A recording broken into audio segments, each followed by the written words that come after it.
Hi everyone, in this video I'll be showing you the Revamped Air Force Museum, which has been updated recently. In this video, you will see some of the old exhibits as well as the new ones. At the outdoor exhibition area, the aircraft that are displayed are pretty much similar to what have been previously displayed before.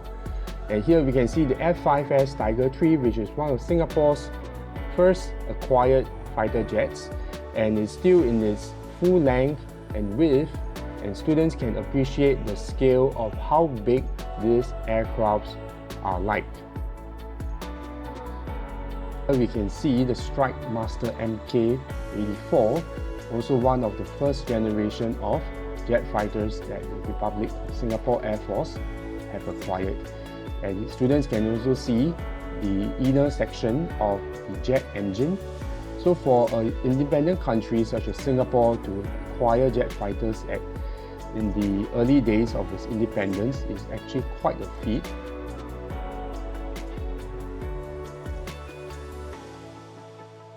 Here in this pillar, we can see the different patches and stickers from the different bilateral cooperations that the RSAF had with different countries. So it gives a sense of the cooperation the RSAF had with so many different countries. Here we can see a first generation helicopter, the SA316B Alouette 3, and acquired in 1969, just 4 years after independence. And students can see the cockpit up close, and this was acquired from the French. So for the RSAF in its early days, he had to acquire second-hand. Next up, we have the A4S Skyhawk, which was one of the legendary jet fighters and been in service for almost 2 decades in the RSAF before they acquired newer and more modern planes such as the F-16s and F-15s that we have today. So this is very impressive, and in the inner section of the exhibition, you can see the history of the RSAF from the 1960s onwards, with the setting up of training command schools, and in the 1970s where some of these aircrafts that we have seen earlier were acquired, and there was also a need to set up air defense artillery or air defense force to deter enemies, and all the way to the 1980s where there were a sizable training of pilots. Here we can see the Malayan Auxiliary Air Force, which was the predecessor of the RSAF. So this was the local air force that was in place in Malaya and in Singapore. You can see the displayed, the uniform, some of the photographs, the emblem, and the logbook as well.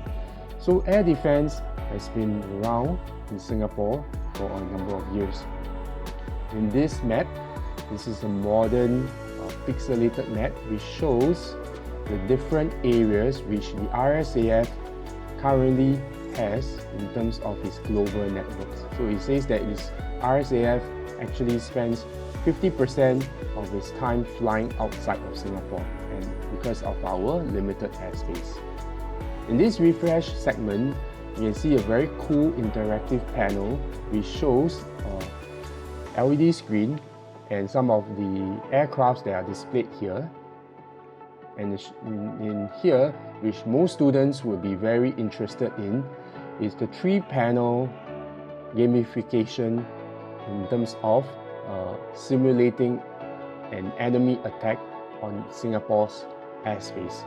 So students can see here from the first in the center screen a radar point of view and the rate exclamation mark, which signifies an enemy aircraft.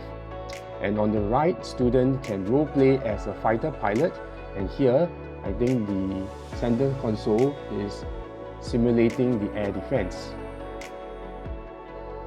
And here, students, probably boys, will be more interested in these figurines, replicas of the different fixed wing and helicopters that the RSAF has had over the years, and it shows actually some of, if you look at the top screen, the radar as well.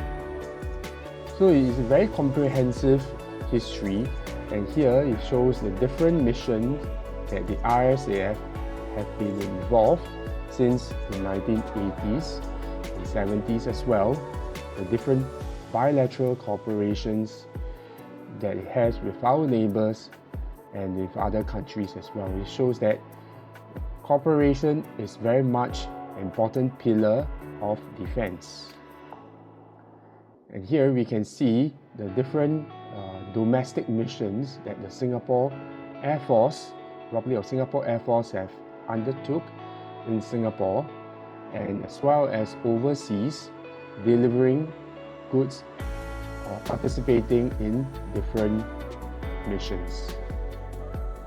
And Singapore, the RSAF has been an important part of Singapore's diplomatic means to help our neighbors in terms of search and rescue, delivering humanitarian aid and medical aid as well. And it goes all the way to the most recent one in 2025, where the RSAF airdropped goods in Gaza. And here you can see a short dramatic film over here. Fast approaching. Can you confirm the position? Unidentified aircraft is positioned bearing 090 in knots and closing in. Is any response from the unknown aircraft? Negative, sir. No response on engine. This segment is more like a job career overview of the different vocations in the RSAF, which students, boys and girls, can have a more detailed look at the different roles if they are interested to sign on. And there are more games over here, and some of it are more tactile, which I think is very interesting for students. And here you can see the air-to-air refueling, which is one of our Air Force capabilities as well.